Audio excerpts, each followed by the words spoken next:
know, I felt really comfortable here today because, as you can see, we've framed this in the word scale, and I can't tell you how many people today have already said that word, so I'm going to spend a little more time talking about it.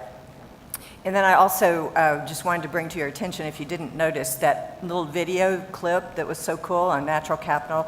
That was produced for the World Business Council. And the U.S. Business Council is the U.S. partner of the World Business Council, which is based in Geneva, Switzerland. And as Steve alluded to, we have, over the last 20 plus years, which if you go back 20 years ago, sustainability really wasn't as big an issue as it is today in the way companies did their business. But we have, over the last 20 years, been a business association, nonprofit, and we are known for convening projects which allow us to harness the collaborative energy of regional collaborations to address problems related to materials reuse. Steve mentioned that, water, ecosystems, and biodiversity, and energy efficiency. So today, what I wanted to do was start off with kind of putting some of this in context. We've heard a lot of context for Louisiana, but in the global context, water is very critical as one of the natural resources that by 2050, we expect to have 9 billion people living on this planet with no additional natural resources. And while that's been recognized for a while, there doesn't appear that we're making a lot of progress towards solving these extremely significant problems to make sure that we do have enough natural resources. In fact, if you look around, we're actually going the wrong way and sort of fast. So the World Business Council has decided to focus on Action 2020. And while business is certainly not alone in this, we're joined with public and private stakeholders of all types, NGOs of all types. But it was time for the business community to step up and to really make progress toward solving these challenges. And so you'll see that of the 9, water is right there in the middle. And what when you think about water, as obviously we're all doing a lot today, water supply and water quality are very critical to business. It's what we need to manufacture and to deliver services. But business is by no means the only entity that needs water. Our communities need it, and our environment needs it. So those are quite a range of needs. And what you find is that they can't be solved by a business looking solely within their footprint to find water solutions. And that's typically what gets done. People look within their footprint.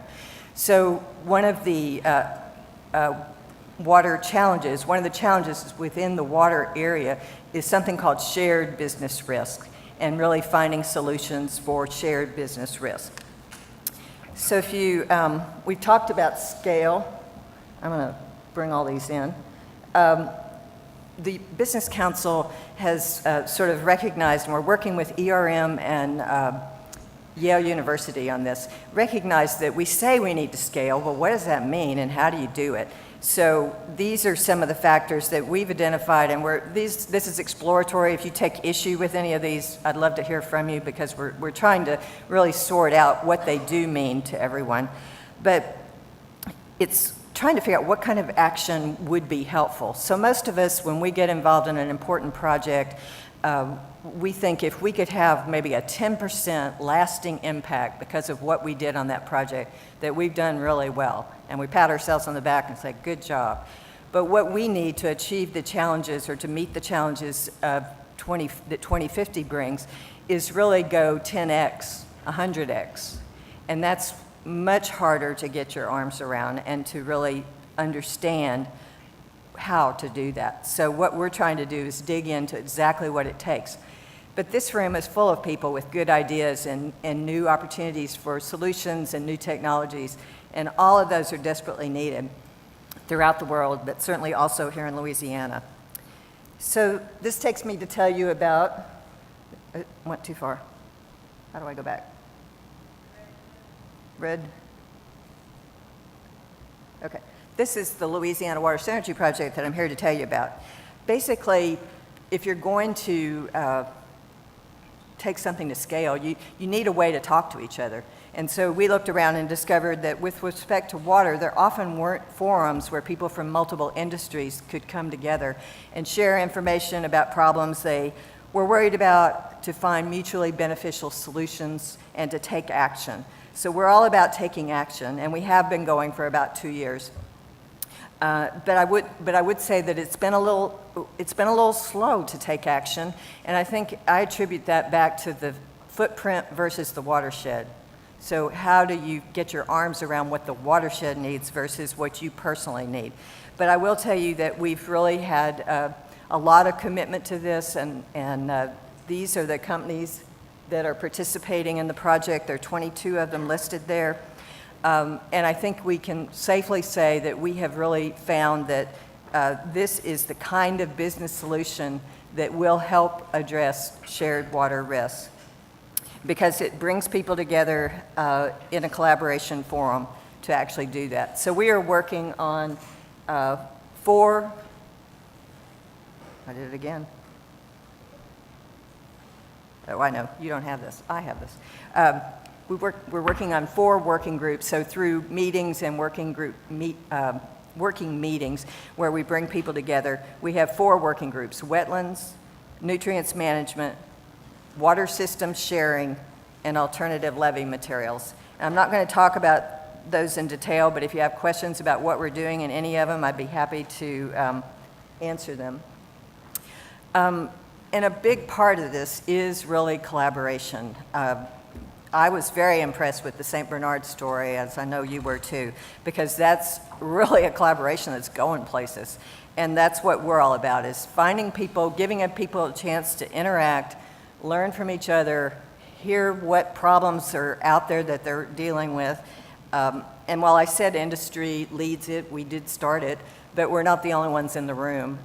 We have multiple stakeholders, LDQ, Louisiana Department of Agriculture and Forestry, Lake Pontchartrain Foundation, the Nature Conservancy. Those are just some of the people that have joined us in this project. And what we're doing, if you ask why we're here, we're really the glue that brings people together. We have a collaboration work process that we deploy that helps people feel comfortable sharing information. We keep everybody moving with a set of work process tools that helps us move toward action. So here's an example. You know, I put the 22 companies up there. There's quite a range of industries, but often when we mention that Coca-Cola is participating with all the oil and gas and chemical companies, everybody looks a little surprised. We're not surprised, because if you actually look at Coca-Cola's commitment to water resource management, which PJ is going to discuss in a moment, and you look at something like a company like Mosaic Fertilizer, for different reasons, they share the same interests to improve crop yields and to protect natural resources.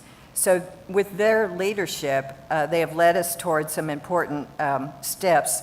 They're bringing point sources, or the heavy industry, chemical plants, refineries, together with agricultural sources to find ways to work together to work on nutrients.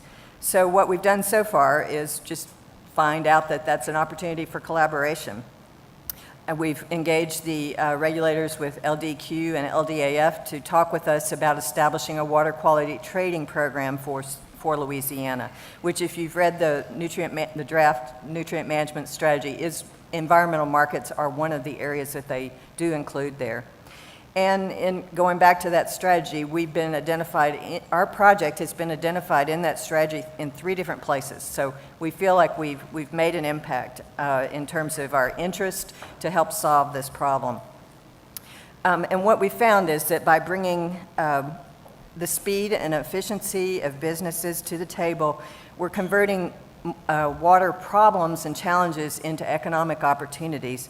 And we're also really building the capacity for this to be shared work for a shared public-private good, which is our water quality and natural resources in Louisiana. So have we found a 10x solution? Nope. But we're trying, and that's the good news. And we could use new ideas and new solutions, again, in the 4 working areas that I mentioned especially. So now I'd like to turn it over to PJ to tell you more about what Coca-Cola is doing. PJ is a sustainability program manager for Coca-Cola North America, based in Atlanta, right? Yes. In addition to leading the energy and climate space in North America, PJ works on policy, governance, and the tactical integration of all the environment and sustainability work streams in North America, including water stewardship, energy efficiency, and climate protection, sustainable packaging, and sustainable agriculture. So that's quite a span. Tell us more. Thank you, Susan, for that nice introduction. And thank you, Grasshopper and Steve, for having us down here. It's an honor to be with you guys in New Orleans here. It's great to be here amongst all the great activities that are going on in this space, in the water space in New Orleans and Louisiana at large. Okay, good, you got it up. Susan, will you pass me the clicker, please? Thank you. All right, so since you're on the topic of this Water Synergy Project, let me tell you a little bit about the project and what we're doing in the project. It's a little washed out, I see, but on the left is, we're really focusing on the nutrient management piece, and this is intended to be a radar graph that's part of something called the Field to Market program, and it's called a Field Print Calculator. And this is a tool that farmers can actually use on their land to look at all their different practices. The different spines of the chart are water use and nutrient use and energy use and carbon and other best practices. What are they doing on their space? And what they can do is they can compare themselves through the collection of data. They can compare how their practices stack up either against other farmers, against the average farmer in a certain region or using a certain crop, or they can also compare it to themselves as a continual improvement tool. So this is helping facilitate a lot of data gathering on nutrient management, and that's one of the main things that we're focusing on in this project. Another big part of it is doing or using constructed wetlands for the control of the nutrients. So the first goal is to understand how you're using the nutrients, work on best practices to control them, put the right amount, the right form, in the right place at the right time, right? That's a pollution prevention tactic. And so we're working with the farmers on that and a lot of other organizations. And then where that fails, there will still typically be runoff. So as a stopgap measure, these constructed wetlands, and we've heard a bit about those today. So we're working with that as a tool as well. But that's not the only project that we're working on kind of outside of our traditional 4 walls. And another one in the Mississippi River Basin is the Midewin National Tallgrass Prairie. And this is a project I think we might be doing with the Nature Conservancy. Not this one. We do so many projects with the Nature Conservancy, I get confused, sorry. But this one is about, it's located in Illinois, and it is about agricultural tile drain removal. Okay, so anybody know what a tile drain is? Okay, not very many hands up, so okay, a few more, because you didn't want to hear me talk about it, did you? All right, so tile drain, real quick. You take some marginal land and you dig down and you put in these tile drains, literally, and it drains the land so you can farm it. Okay, so these are all over the place. Well, the problem is they become conduits for nutrients and pesticides, and those go straight to waterways.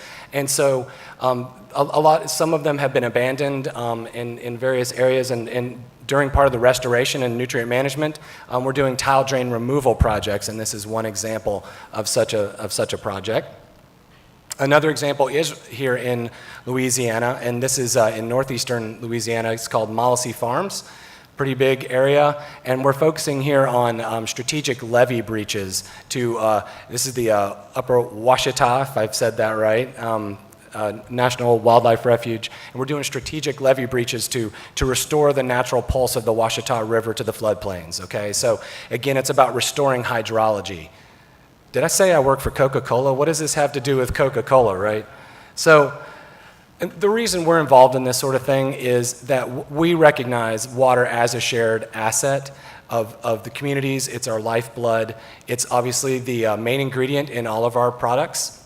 So we depend on it heavily as well. We recognize that we as humans and as communities depend on it, but we as a business also have a strong interest in strong and healthy water systems, whether they be municipal, groundwater, surface water, water systems. So it's a big deal, and without strong water systems, we don't have a future business. So I call it enlightened self-interest.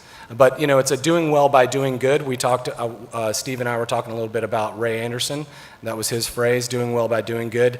I actually have been in the sustainability world for about 18 years, only a couple of it with Coca-Cola. And when I saw what Coca-Cola was doing in the sustainability space, I was extremely excited to become a part of it, because I really think that they care. I think they're really trying to do something, and I should use the word we since I'm a part of them now. But so anyway, water is a really big deal to our company, and it's why we reach outside of our footprint. Now, speaking of our footprint, in the United States, we do have about 100 plants, 100 bottling plants. We're a globally local company.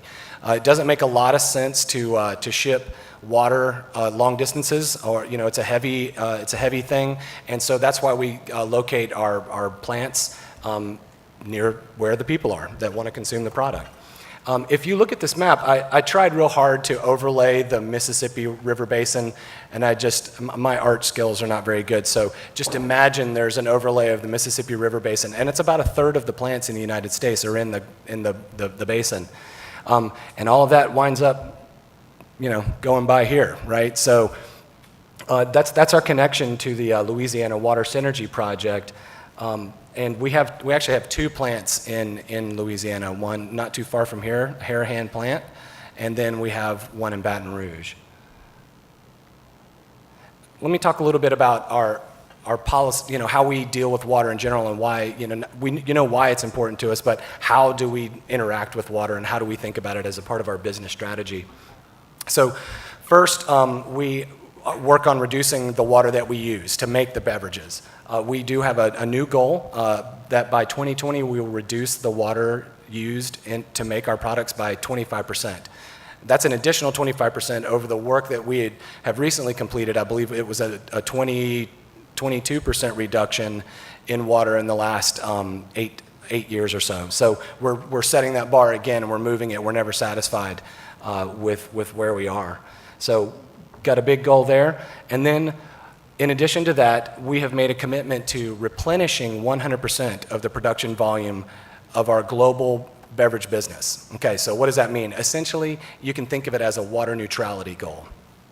So in the United States, billions and billions of liters of water are used per year to make the beverages. We are committed to going out into the watersheds and doing projects that equal that volume of water use in watershed restoration projects. Now, that can include things as simple and small scale as a rain barrel. Very familiar with the rain barrel concept, right? Well, we take our syrup drums and ingredient drums and work with nonprofits to turn those into rain barrels. So that's one way we do it. Another one is a rain garden. We've heard about some of those technologies here for urban stormwater management and reconnecting surface and groundwater flows. We've actually installed, I think 16 or 18 of these rain gardens across the United States. Some of them associated with one of our properties, but sometimes in a public property, like in a Jacksonville, Florida. I believe we did one near a public library, or at the Fernbank Museum in Atlanta, for example. But where we really make impact is at the watershed scale. Some of the projects that we were talking about, like the Mollisey Farms, levee breaches and tile drain removal. So these are hundreds of thousands or millions, or sometimes hundreds of millions of liters of water restoration. That's the scale we're talking about on an annual basis. So that's our replenish area. We also work to manage the risks that we face on a daily basis, that our business faces. We have quantity and quality risks, right? If we're in a drought or if we can't get the water that we need, that's a problem because it curtails our business.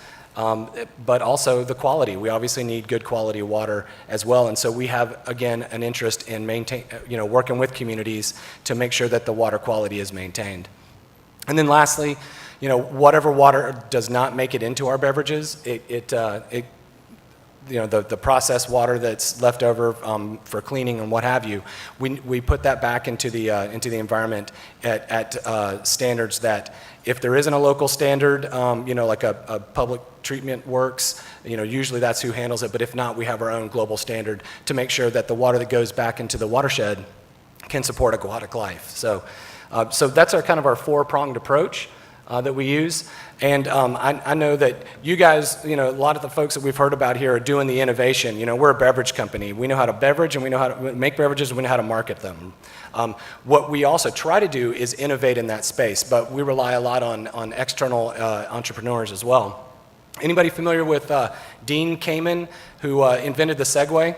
Right? Okay, a couple people. Well, have you heard of the slingshot unit that he's developed? This is actually a picture of him in the bottom left corner. That's a slingshot unit, that thing that's the size of a refrigerator. It's a compression vapor distillation unit that can basically go anywhere, take any quality of water, and turn it into vaccine-grade drinking water.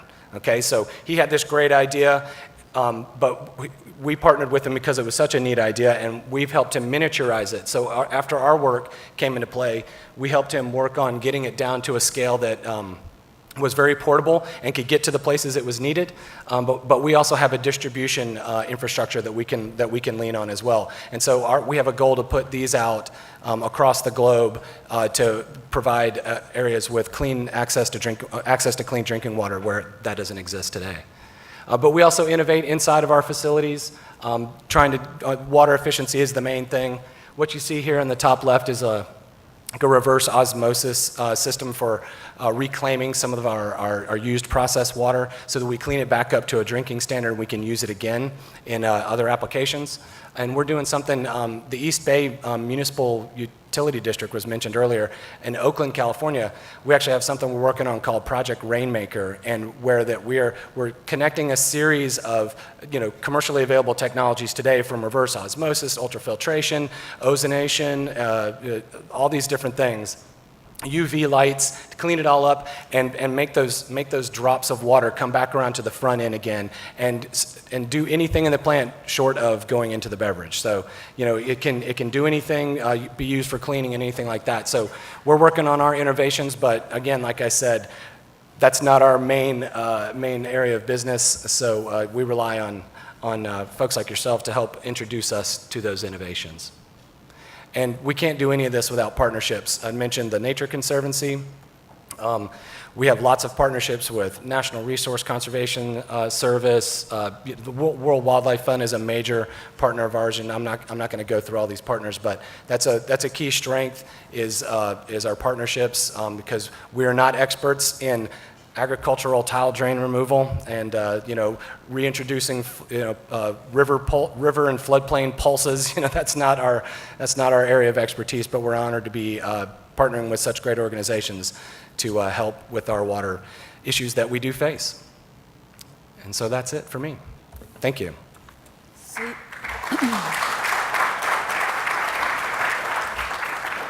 So you can see how cool it would be to be in a room with somebody like this who does all these different things, and that is what the Water Synergy Project is trying to do, is bring people together to find solutions that can be shared and to deal with mutually beneficial solutions.